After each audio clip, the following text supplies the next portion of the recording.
Back to Arca South dito sa Taguig. Magpa-araw tayo para pawisan kahit saglit lang.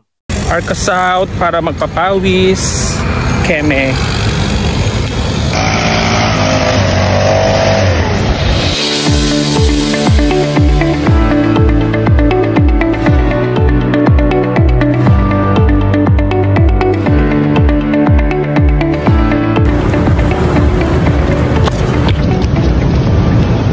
At dahil napagod na sa kakatakbo at kakalakad, ay nag-stretching naman ako keme-keme dito. For the vlog ba?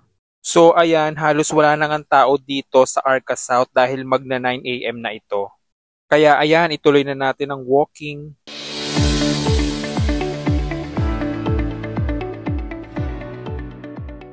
Bali mga 1.5 hours lang ako nandito sa Arca South dahil medyo mainit na.